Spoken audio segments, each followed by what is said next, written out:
नमस्ते दोस्तों, कैसे हैं आप। जैसा कि पता है कि हम राजस्थान का भौतिक क्षेत्र कर रहे हैं और राजस्थान के भौतिक क्षेत्रों में हमने राजस्थान के रेतीले क्षेत्र में ये भाग पढ़ लिया है जो रेतीला मैदान और रेत मुक्त या स्तूप मुक्त प्रदेश आता है।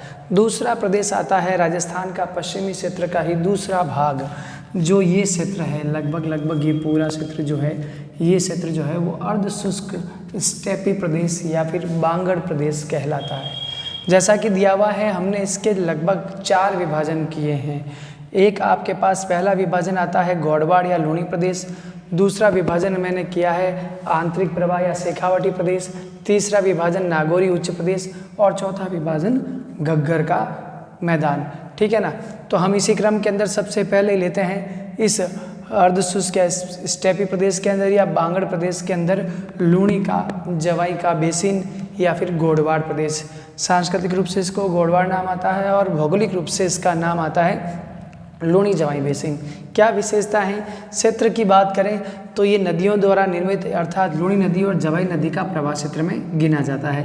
लूणी और जवाई का लगभग सारा बेसिन का क्षेत्र यही है और ये बेसिन जो है अगर देखा जाए तो राजनीतिक रूप से जोधपुर ज़िले के अंदर, पाली ज़िले के अंदर, जालोर ज़िले के अंदर, सिरोही ज़िले के अंदर और नागौर ज़िला जो आपके पास थोड़ा बहुत है, ये नागौरी उच्च प्रदेश, क्योंकि इसी क्षेत्र से लूणी का प्रवाह आता है। तो इस क्षेत्र के अंदर इन दो नदियों का प्रवाह क्षेत्र माना जाता है। यह इसका बेसिन आता है। बेसिन का अर्थ है मुख्य नदी के साथ अन्य नदियाँ जो मिलकर इसके सहायक नदियों के रूप में आती है, उसका भी मैदानी क्षेत्र इसमें गिना जाता है। इसलिए लूणी का बहाव क्षेत्र जो है उसके साथ लूणी की सहायक नदियों का बहाव क्षेत्र है, वो सारा का सारा लूणी जवाई बेसिन कहलाता है। ठीक है। नदी निर्मित है और ये शुष्क मैदान है। मौसमी नदी बहती है साल में कुछ समय तक, लेकिन लूणी एक प्रकार का आपको पता है कि नदियों का बहाव जो होता है वो कापी मिट्टी का जमाव लाता है, इसलिए कापी मिट्टी का क्षेत्र कहलाता है। थोड़ा उपजाऊ क्षेत्र है। इस क्षेत्र की अगर विशेषता देखें तो राजस्थान का जितना आपके पास बहाव क्षेत्र है अर्थात नदी बेसिन क्षेत्र है, उसका लगभग 47.51% एरिया, कितना 47.51% एरिया केवल और केवल लूणी जवाई बेसिन कवर करता है पूरे राजस्थान का। लूणी प्रवाह में जैसे भी जिगजैग बहती है वो अपना पूर्वतम बिंदु काला भारा डूंगर और पश्चिम के अंदर जालोर तक क्षेत्र तक इसका पूरा का पूरा मैदानी क्षेत्र गिना जाता है। ठीक है ना। कई सारी सहायक नदियाँ हैं। जोजरी नदी, हम नदी प्रवाह क्षेत्र का एक अलग से टॉपिक करेंगे, तब इसके अंदर सब करेंगे, लेकिन फिलहाल केवल नदियों का एक परिचय मात्र ही लेंगे। जोजरी नदी, बांडी नदी, गुइया नदी और जवाई नदी और खारी नदी। इसके अलावा छोटी मोटी नदियाँ और भी हैं, लेकिन ये मुख्य नदियाँ हैं जो जवाई और एक प्रकार से लूणी की सहायक नदियों के रूप में मानी जाती है। फिर आता है यहाँ पर हम कई बार पढ़ चुके हैं, कई बार जानते भी हैं कि बालोतरा के बाद लूणी नदी का पानी खारा हो जाता है। क्यों होता है? खारा होने का सबसे बड़ा कारण है कि लूणी नदी जो नाग पहाड़ से निकलती है अजमेर से, वहाँ से बालोतरा तक ये पहाड़ी प्रवाह में बहती है, अर्थात मिट्टी का जो तल है वो पश्चिमी राजस्थान का होते हुए भी बालू का तल नहीं है, अर्थात ये बालोतरा तक पहाड़ी प्रवाह में बहती है। तो नीचे जो चट्टानों की वजह से पानी मीठा रहता है और बालोतरा में जाने के बाद ये मैदानी क्रम में बनती है, इसलिए वहाँ मरुस्थलीय मिट्टी के कारण, वहाँ धरातलीय प्रकृति के कारण इसका जल खारा हो जाता है। नदियों के अंदर बालू का जमाव की वजह से इस क्षेत्र के अंदर मार्ग परिवर्तन नदियों का बहुत ज़्यादा होता है, क्योंकि यहाँ जल अपर्दन तो है ही है, लेकिन जल का प्रवाह साल के कुछ दिनों तक या कुछ सप्ताहों तक रहता है। बाकी सारा का सारा नदियों के प्रवाह के अंदर बालू मिट्टी जम जाती है, तो नदी अपना मार्ग बदल देती है। इस क्षेत्र का सबसे बड़ी यही एक प्रकार से नकारात्मक बिंदु कहा जा सकता है। इसके अलावा ये देखते हैं कि इस नदी प्रवाह क्रम के अंदर जालोर का क्षेत्र जो ग्रेनाइट क्षेत्रों का आता है, बाड़मेर का मालानी क्षेत्र आता है जो रायोलाइट चट्टानों का आता है। ये गुंबदाकार चट्टानें होती है, इस क्षेत्र में पाई जाती है। ठीक है ना। वैसे ही आपको पता है कि जालोर को ग्रेनाइट सिटी के नाम से जाना जाता है। ठीक है ना। इसके क्षेत्र के अंदर कई सारे छोटे छोटे लूणी और जवाई के आस नदी मार्ग के अंदर छोटे मोटे प्राकृतिक और कृत्रिम डैम बनाए गए हैं। ठीक है ना। जसवंत सागर बांध, जिसे पिचियाक बांध कहते हैं, जोधपुर का 2008 बाढ़ का ये एग्जाम्पल है। हेमावास बांध, ठीक है, जो आपके पास पाली जिले के अंदर सरदार समंद बांध, नया गांव, शारदा बांध, ये सारे के सारे इस क्षेत्र में पाए जाते हैं। अगला क्षेत्र आता है आंतरिक प्रवाह का क्षेत्र, जिसे जल शेखावटी का क्षेत्र भी बोलते हैं सांस्कृतिक आधार पर, और आंतरिक जल प्रवाह भौतिक आधार पर कहा जाता है। आंतरिक जल प्रवाह का मतलब होता है यहाँ से निकलने वाली नदियों का पानी किसी भी समुद्र या और बड़े जल क्षेत्र में ना जाकर रेत के धोरों के बीच समाहित हो जाता है। ये क्षेत्र जो आता है ये आंतरिक जल प्रवाह का है। ये क्षेत्र आपके पास आता है लगभग ये जिले सारे के सारे, जिसमें हमारे पास चूरू जिला आता है, सीकर आता है, झुंझुनू आता है और नागौर जिले का कुछ हिस्सा इसमें समाहित है। ठीक है, अगर इसकी पूर्वी सीमा देखी जाए तो अरावली है, ये सीमा इसकी अरावली सीमा है। इसकी उत्तरी सीमा घग्गर का मैदान बनाती है। इसकी पश्चिमी सीमा जो है, ये सीमा जो बनाती है वो 25 सेंटीमीटर वर्षा रेखा बनाती है, और इसकी जो दक्षिणी सीमा बनती है वो नागौरी उच्च प्रदेश से बनती है, अर्थात ये प्रदेश उच्च है और यहाँ का पानी थोड़ा घग्गर के प्रवाह ये आंतरिक जल प्रवाह क्षेत्र में चला जाता है, ये ऊंचा क्षेत्र है। तो इसके आंतरिक प्रवाह का होने का कारण भी यही है कि ये अरावली का क्षेत्र है तो पानी का बहाव इधर नहीं होगा। घग्गर का मैदानी क्षेत्र जो उत्तर में थोड़ा ऊंचा है वो नहीं जाएगा। नागौरी क्षेत्र ऊंचा है और यहाँ आपके पास रेगिस्तान है, तो ये क्षेत्र जो है पूरा का पूरा जो है वो आंतरिक जल प्रवाह का बन जाता है। ठीक है ना। इसकी सीमा जो है 25 सेंटीमीटर वर्षा रेखा, पश्चिम पूर्वी अरावली, उत्तर घग्गर का मैदान, दक्षिण में नागौरी उच्च प्रदेश आता है। ठीक है ना। और स्तूपों के दीवारों की वजह से यहाँ का जल जो है वो बाहर नहीं जा पाता। कई सारी झीलें इसके अंदर आती है, मुख्य तौर पर जयपुर और नागौर के बीच स्थापित आपके पास जो है वो सांभर झील है। ठीक है ना। सांभर झील प्राकृतिक भी है और चौहान इतिहास के अंदर इसको चौहान राजाओं के द्वारा बनाया हुआ भी बताया जाता है, लेकिन प्राकृतिक रूप से मूल रूप से ये है ना नेचुरल बनी हुई है। रामसर साइट के अंदर इसको सम्मिलित किया गया है। 2 क्षेत्र है रामसर साइट के वेटलैंड एरिया में राजस्थान के, एक तो केवलादेव का घाना पक्षी अभ्यारण्य और एक हमारे पास सांभर झील। ठीक है ना। इसके अलावा यहाँ पर कुछ नदियाँ भी है जो इस झील के अंदर आके गिरती है या अंतः प्रवाह के रूप में कहीं जाके वन क्षेत्र में जाकर समाप्त हो जाती है। जैसे हमारे पास मेंढा, रूपनगढ़, खारी, ये प्रमुख नदियाँ। एक कांतली नदी भी आती है जो चूरू में जाके समाप्त होती है राजगढ़ के अंदर। ठीक है ना। इसका प्रभाव उत्तर पश्चिम की ओर है, इस प्रकार से है चूरू में निकलने के बाद। ठीक है ना। चूरू से नहीं, झुंझुनू से निकलती है। और इसके अलावा चूरू और बीकानेर कुछ ऐसे क्षेत्र हैं जहाँ पर कोई नदियाँ नहीं है। ठीक है। कच्चे कुएं इन क्षेत्रों में पाए जाते हैं। नदी को कुछ जल संरक्षण के लिए नदी प्रवाह क्षेत्र के आसपास ये कुएं बनाए जाते हैं ताकि इन कुओं के अंदर पानी संरक्षित रह सके। जोहड़ कहलाते हैं या नाडा कहलाते हैं। इसके अलावा यहाँ पर हम बात करते हैं छोटे मोटे तालाब जो वर्षा काल के अंदर भर जाते हैं, उनको सर या सरोवर कहा जाता है। ठीक है ना। कुछ खारे पानी की झीलों का नाम देखते हैं तो डेगाना की जो है जल प्रवाह क्षेत्र जो है वो खारे पानी का आता है। ताल छापर वन्य जीव अभ्यारण्य भी है चूरू के अंदर मृगवन का। इसके अलावा परिहाड़ा, कुचामन, सुजानगढ़, ये सारे के सारे क्षेत्र इसमें आते हैं जहाँ पर खारे पानी के जल जमाव पाए जाते हैं। अगला टॉपिक आता है नागौरी उच्च भूमि, जो तीसरा क्षेत्र है। यह उच्च भूमि क्षेत्र जो है जिसके उत्तर के अंदर शेखावाटी प्रदेश और नीचे लूणी का प्रवाह क्षेत्र आता है, इससे डिवाइड होता है और 25 सेंटीमीटर वर्षा रेखा के माध्यम से ये पश्चिमी सीमा बनाता है और अरावली से इसकी पूर्वी सीमा लगती है। समुद्र तल से एवरेज 300 से 500 मीटर की ऊंचाई पर ये पाया जाता है। इस क्षेत्र की ऊंचाई की वजह से ही आंतरिक जल प्रवाह क्षेत्र और लूणी नदी का प्रवाह क्षेत्र विभाजित होता है।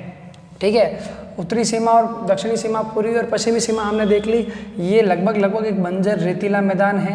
हम ये कह सकते हैं कि यहाँ पर सोडियम की मात्रा बहुत ज़्यादा पाई जाती है। बहुत ज़्यादा बार ये प्रश्न और कन्फ्यूजन करने वाला है कि राजस्थान के अंदर आंतरिक जल प्रवाह क्षेत्र में झीलों के खारेपन का कारण क्या है, क्या यहाँ पर कोई समुद्र था? नहीं, ये 33 सागर के अवशेष का इससे कोई लेना देना नहीं है। इस क्षेत्र के अंदर जमीन के अंदर माइकासिस्ट नाम की चट्टानें पाई जाती है जिसमें लवण के रूप में सोडियम पाया जाता है, जबकि समुद्री जल में मैग्नीशियम पाया जाता है। यहाँ की मिट्टी के अंदर और यहाँ के नमकीन पानी के अंदर मैग्नीशियम की मात्रा न के बराबर है।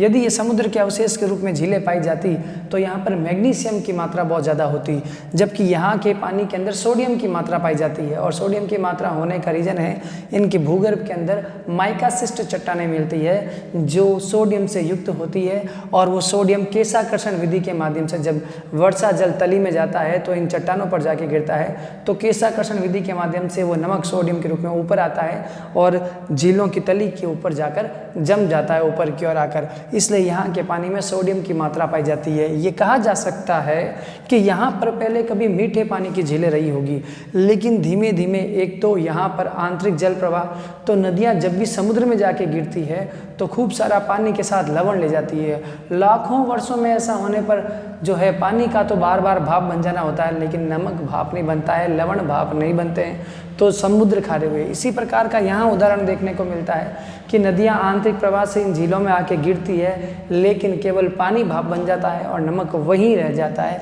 इस वजह से झीलें खारी होती है। दूसरा कारण है माइकासिस्ट चट्टानें, और तीसरा कारण है वायु अपर्दन की वजह से खारापन आना, क्योंकि वायु मिट्टी को उड़ा ले जाती है लेकिन नमक के मोटे कणों को नहीं ले जा पाती है, इसलिए झील का नमक वहीं रह जाता है। तो खारेपन के मैंने आपको 3 कारण बताए, यहाँ पर तर्क संगत प्रश्न पूछे जा सकते हैं, ठीक है। इसके अलावा इन झीलों के अंदर कई सारे नाम आते हैं। मैं कह सकता हूँ कि सांबर झील का प्रवाह क्षेत्र जो है, डीडवाना झील का प्रवाह क्षेत्र जो है, नावा झील का जो क्षेत्र है, ये पूरा का पूरा विस्तार जो है या इनकी नदियों के क्रम के अंदर इस क्षेत्र में भी इनका विस्तार पाया जाता है, ठीक है ना। सोडियम मैंने आपको बता दिया केशाकर्षण विधि द्वारा, और यहाँ पर कुचामन सांबल झीलें हैं। आंतरिक प्रवाह का कारण या मिट्टी का खारापन जो है वो मैंने आपको रीजन बताया था। कुल मिला के यहाँ पर पहाड़ी क्षेत्र कहीं पर भी नहीं है, केवल एक पर्वत क्षेत्र आता है और नावा थोड़ा आता है जहाँ पर कुछ पहाड़ियाँ देखने को मिलती है। बाकी अरावली क्षेत्र से लगते हुए क्षेत्र में कहीं पर भी पहाड़ियाँ नहीं हैं, ठीक है ना। तो इस प्रकार से शेखावाटी प्रदेश जो है उसके जस्ट हमारे पास नीचे वाला क्षेत्र नागौरी उच्च भूमि का क्षेत्र आता है, जिसके अंदर नागौर का जिला, कुछ दक्षिणी क्षेत्र का आपके पास सीकर का जिला, ठीक है। इसके अलावा आपके पास जोधपुर का पूर्वी भाग, और इसके अलावा राजसमंद जिले का कुछ क्षेत्र, थोड़ा बहुत अजमेर का क्षेत्र इसमें शामिल होता है। अंतिम और चौथा क्षेत्र आता है घग्गर नदी का मैदान। ये क्षेत्र जो है लगभग राजस्थान का उत्तरी क्षेत्र है, जिसमें हनुमानगढ़ और गंगानगर जिलों का 75% भाग कवर होता है। अगर देखा जाए तो वैदिक काल के अंदर ये चौतांग, सरस्वती और सतलुज नदियों का प्रवाह क्रम में रहा था, और घग्गर नदी का प्रवाह क्रम है, तो उसके द्वारा लाई गई ये मिट्टी का क्षेत्र माना जाता है, ठीक है ना। ये जो है वैदिक काल के अंदर ये जो नदियाँ बहती थी, उस वैदिक काल को जियोग्राफिकली जो है हम क्वाटनरी कल्प कहते हैं। क्वाटनरी कल्प के अंदर यहाँ पर ये नदियाँ बहती थी, उनके द्वारा लाई गई मिट्टी से ये उपजाऊ मैदान था। भूगर्भिक हलचलों की वजह से इस क्षेत्र के अंदर ये नदियाँ लुप्त हो चुकी है।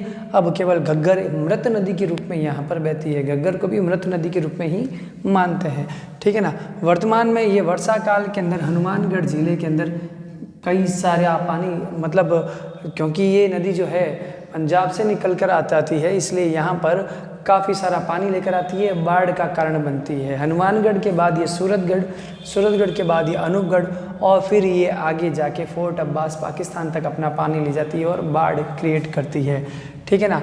इस नदी का पानी जो हनुमानगढ़ में बहता है, तो जिसका बहाव क्षेत्र जो है, उसका जो पाट क्षेत्र है, उसको नाली कहते हैं, ठीक है ना। हनुमानगढ़ के बाद यहाँ पर इस नदी का हनुमानगढ़ में ही नोहर भादरा नाम की जगह पर इसका एक घाटी नुमा क्षेत्र है, जिसे हम नोहर भादरा नदी घाटी क्षेत्र भी कहते हैं। ये घग्गर नदी का मैदानी क्रम के अंदर घाटी क्षेत्र आता है। इसके अलावा वर्तमान में इसकी दशा देखी जाए तो बहुत ज़्यादा ड्राई और सूखा एरिया है, बालू का बहुत ज़्यादा विस्तार है, लेकिन IGNP इंदिरा गांधी नहर परियोजना जो मोहनगढ़ तक जा चुकी है, इसकी वजह से ये क्षेत्र बहुत हरा भरा हो चुका है, राजस्थान का पंजाब कहलाना जाए लगा है, और बहुत ज़्यादा फसल की उपज यहाँ पर ली जाने लगी है। लेकिन वर्तमान में कुछ समस्या और आ चुकी है। IGNP के बीच में लीकेज की वजह से कई जगह इसका पानी जो है वो मरुस्थलीय क्षेत्रों में तली में चला जाता है, तो सेम समस्या पैदा हो जाती है। इसके अलावा जमीन बंजर हो रही है, क्योंकि नमी की वजह से अंदर जाने से वहाँ पर केशाकर्षण विधि के माध्यम से लवण ऊपर आ रहे हैं, जिप्सम ऊपर आ रहा है, तो क्षारीयता की समस्या और अम्लता की समस्या ये इस क्षेत्र में बहुत ज़्यादा देखी जाने लगी है। जल भराव की समस्या देखी जाने लगी है। वैज्ञानिक अपने स्तर पर और ढेंचा नाम की घास को जमीन में डालकर सफ़ेदे के पेड़ लगाकर विभिन्न प्रकार की समस्या का समाधान कर रहे हैं, लेकिन वो इतना ज़्यादा पर्याप्त साबित नहीं हो रहा है, इसलिए वर्तमान में बहुत भयानक समस्या से ग्रसित है सेम समस्या। तो इस प्रकार से राजस्थान के 1, 2, 3 और 4 जो हमारे पास शुष्क स्टेपी प्रदेश हैं, उसका विभाजन मैंने किया, और लगभग सभी प्रकार के डाटा इसमें शामिल करने का प्रयास किया, जो आगे ग्राम सेवक एग्जाम के अंदर बहुत ज़्यादा काम आएंगे। इसके बाद हम अगले वीडियो में करेंगे अरावली प्रदेश का पूरा 3 रूप से विभाजन, उत्तर, मध्य और दक्षिण का विभाजन। इसके बाद हमारे पास पूर्वी मैदान और पठारी प्रदेश आएगा। राजस्थान का भौतिक विभाजन के बाद राजस्थान का जलवायु विभाजन देखा जाएगा।